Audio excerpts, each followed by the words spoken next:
smoke that revealed a nightmare. It was the first day of a new year, January 1st, 2006.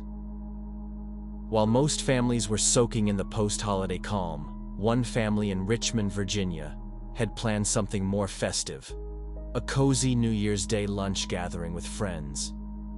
By early afternoon, a man and his young daughter arrived at the home of their close friends, the Harvey family.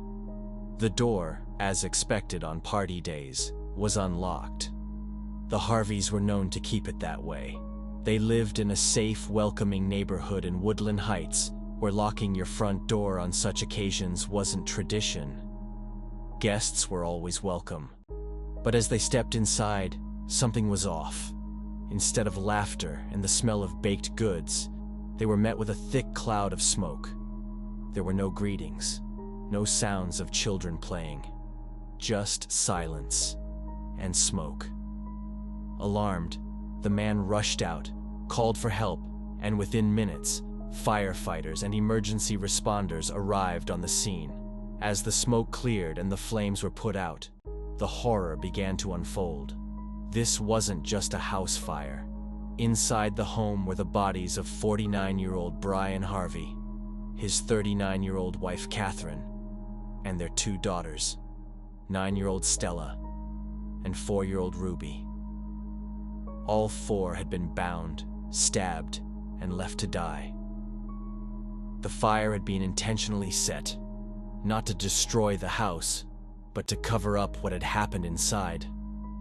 A family loved by many, a community shaken, a crime so brutal it stunned even the most experienced investigators. Who could have done this? Why the Harveys? And how did a joyful New Year's gathering turn into one of Richmond's darkest days? This wasn't just murder.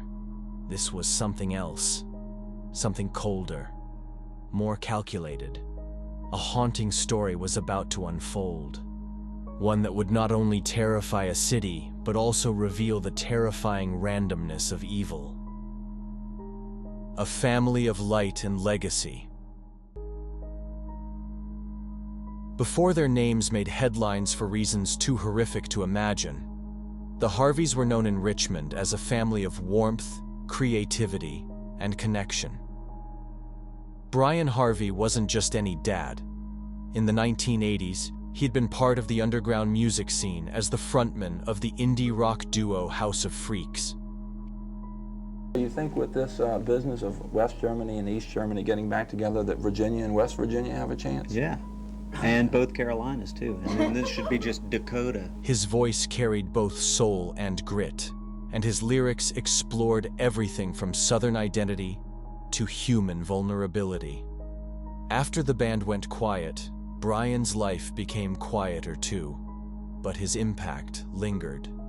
To many, he was an artist, a thinker, a man who had traded the spotlight for something even more sacred: family. Kathryn "Kath" Harvey was equally beloved, though in a different way. Bright, expressive, and artistic in her own right, she co-owned World of Mirth, a colorful toy store in the Carytown district that felt more like a playground than a business. There were no violent toys, no cheap distractions, just joy. Kath's mission was clear: let children be children. The store became a local gem, a place where parents felt safe and kids felt seen. Together, Bryan and Kath were that couple, the kind everyone admired, not perfect, but real, playful, deeply committed. They met at the Border Cafe, where Kath worked and Bryan often visited with bandmate Johnny Hott. That spark grew into something lasting. They married in 1990 and quickly became a pillar of their community. Their daughters were the heart of their home. 9-year-old Stella, thoughtful, curious, artistic like her parents. And 4-year-old Ruby, bursting with life, giggles, and a streak of mischief that charmed everyone she met. The Harvey home in Woodland Heights wasn't just bricks and mortar. It was where music floated through the walls, where art supplies cluttered kitchen tables, where birthday parties spilled onto the front lawn. The neighborhood knew them, not just by face, but by spirit. Neighbors would recall how Bryan was always tinkering with something in the garage or joking with the kids on the sidewalk. How Kath would run into you in Carytown, mid-errand, and spend 15 minutes catching up like you were the only person that mattered. This wasn't a family on the margins. They were stitched into the fabric of Richmond's creative, quirky, and kind-hearted community, which made the events of that January all the more devastating. Because this wasn't just the loss of 4 lives, it was the extinguishing of something that had brought light to so many others. And no one, not friends, not neighbors, not even the city's most hardened detectives, could understand why. The day evil walked in. January 1st, 2006. It was supposed to be a simple, joyful beginning to the new year. In Richmond's historic Woodland Heights neighborhood, the Harvey family was up early. Bryan flipped through the front page news, sipping his coffee, while Kathryn was already in the kitchen, hands dusted with flour, carefully preparing cookies for their annual New Year's Day barbecue. Ruby, the youngest, danced around in pajamas, probably with her favorite toy trailing behind her. The plan was to have a handful of close friends over for lunch, something they'd done for years. It was a tradition. It was routine. It was safe. They didn't lock the front door on New Year's Day. Guests came and went freely. That's how Bryan and Kathryn welcomed people. Their home had always been a place of warmth and trust, but that trust was about to be shattered. Somewhere between the prep and the party, as the Harveys settled into the flow of the morning, the front door opened. It didn't slam or creak. It wasn't kicked in or forced. It opened quietly, casually, like it belonged to someone who had every right to be there. Because that's what made this crime so terrifying. Its calmness. Its silence. Kathryn probably assumed a guest had arrived early. Maybe someone offering to help with setup. But when she turned the corner and walked into the living room, what she saw wasn't comforting. It was 2 men, strangers. Their names wouldn't become public until days later, Ricky Gray and Ray Joseph Dandridge. But in that moment, they were simply 2 men with dead eyes, a quiet focus, and weapons. No ski masks, no chaos, just tension. The kind of tension that doesn't need words. Before Kathryn could scream, the men had control. They weren't loud, they weren't messy, they were terrifyingly organized. Within moments, they had forced Bryan, Kathryn, and little Ruby into the basement playroom. That small space, usually filled with dolls and craft supplies, now became a holding cell. They used packing tape and electrical cords to bind the family. Hands, legs, mouths. The intruders said it was just a robbery, that if everyone cooperated, no one would be harmed. But the Harveys had no way of knowing that these weren't common thieves. Gray and Dandridge were drifters with violent pasts, and they were on the run. They'd already committed crimes in Pennsylvania. They were desperate, dangerous, and by the time they entered the Harvey home, they had nothing left to lose. Upstairs, the house was being ransacked, drawers flung open, jewelry taken, laptops, money, anything portable and valuable. But downstairs, time moved differently, slowly, terrifyingly. Then, a knock. It was just after 10 a.m. 9-year-old Stella had arrived home from a sleepover. It was a moment that should have been innocent. A child returning home to laughter and lunch. But instead, she was walking straight into a trap. One of the men forced Kathryn to her feet, unbound her, told her to open the door, and to act natural, smile, say hello, pretend everything was fine, but warned her, If you say anything, if you run, if you so much as blink wrong, your husband and daughter die." Kathryn's heart must have been racing. She opened the door and there stood Stella, bright-eyed, bouncing with energy. Before Kath could say a word, Stella darted past her, straight into the house and toward the basement, toward danger. Kath turned back just in time to block Stella's friend, who had come with her. Kath stepped outside, making an excuse.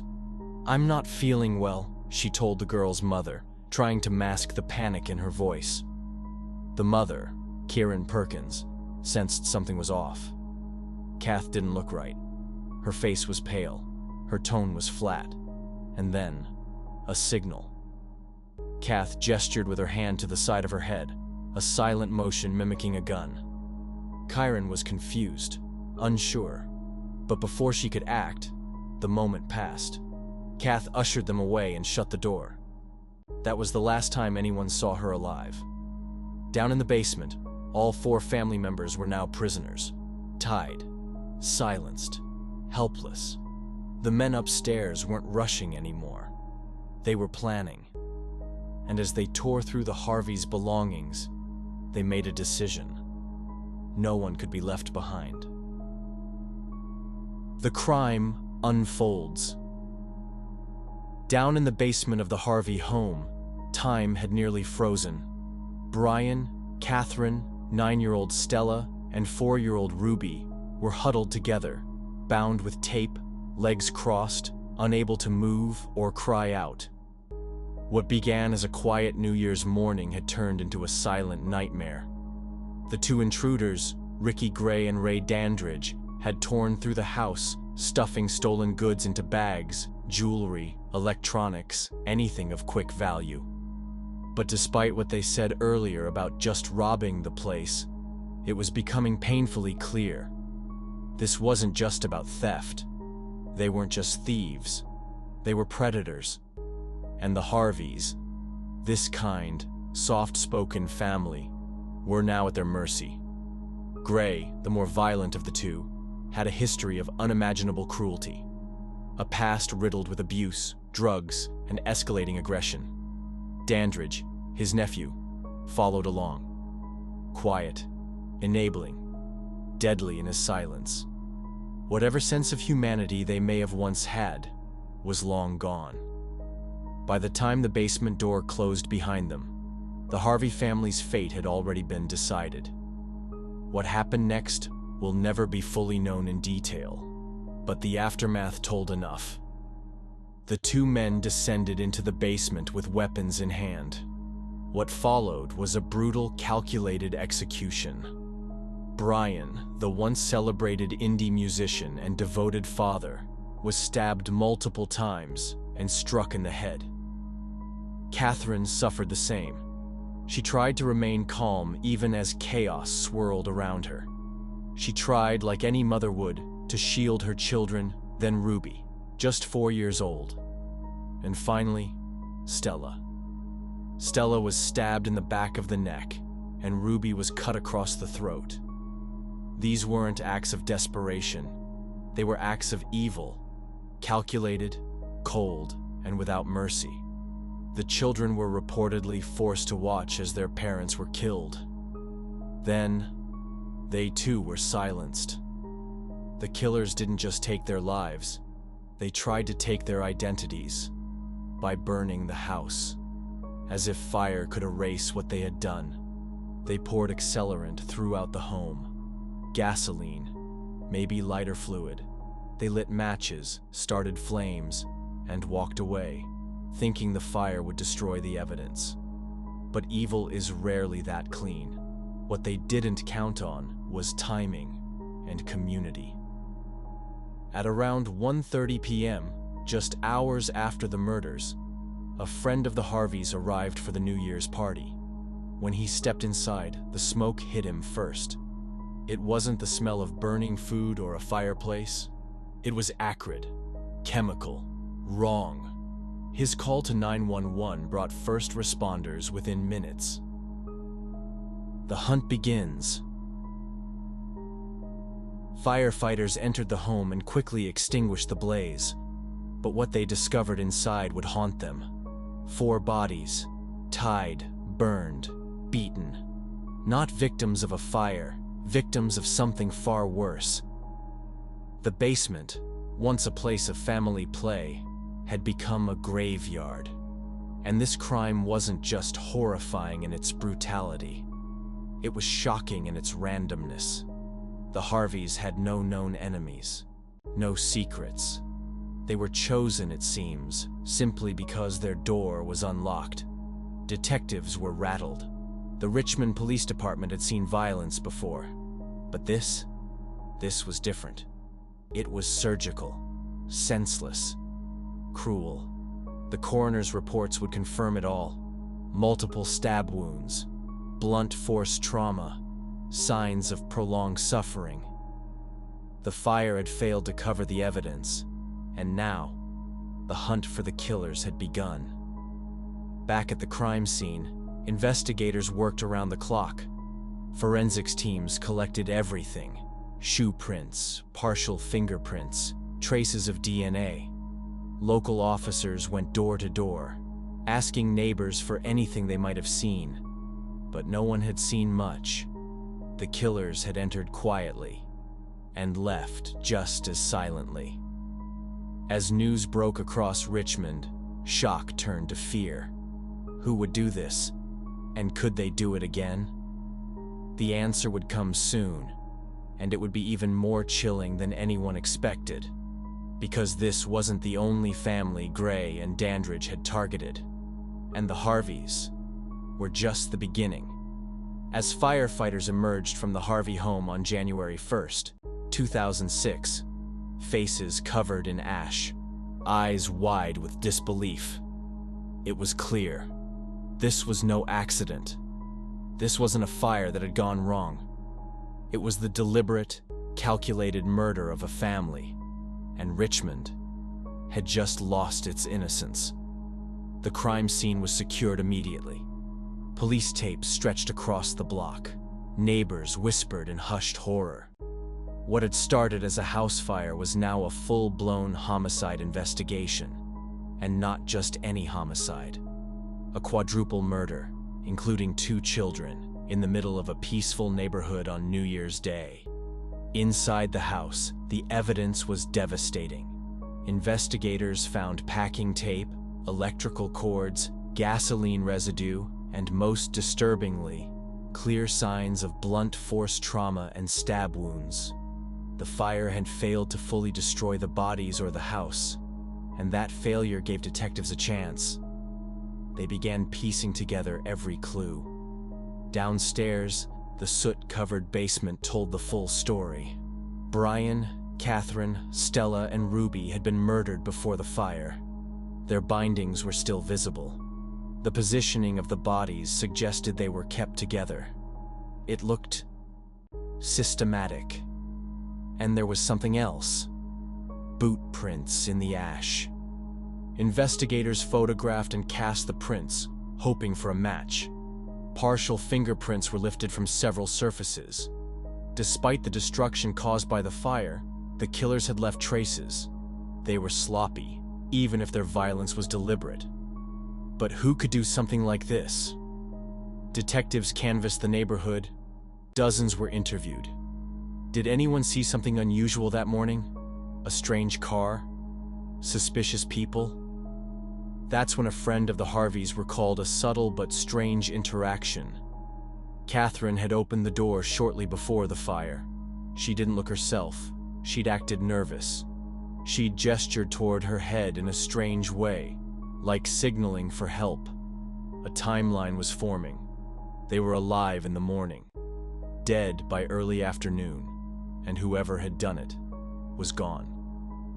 Meanwhile, elsewhere in Richmond, another household had been attacked. On January 6th, less than a week after the Harvey murders, the Baskerville Tucker family, a mother, her daughter, and her husband, were found murdered in their home just miles away. There was a link. In that house, too, there were signs of robbery, restraint, and overkill. DNA collected at the second scene came back with a match, a known criminal. His name, Ricky Gray. And it wasn't long before his name connected back to the Harveys. On January 7th, Gray and his nephew Ray Dandridge were arrested in Philadelphia after they had taken a stolen car and fled Virginia. When Philadelphia police caught them, they were found hiding in a friend's apartment, lying low. Inside that apartment were items taken from the Harvey home, including personal belongings and electronics. The evidence was undeniable. During the interrogation, Ray Dandridge remained mostly silent. He tried to distance himself from the Harvey case, suggesting it was all Gray's doing. Gray, on the other hand, eventually confessed in chilling detail.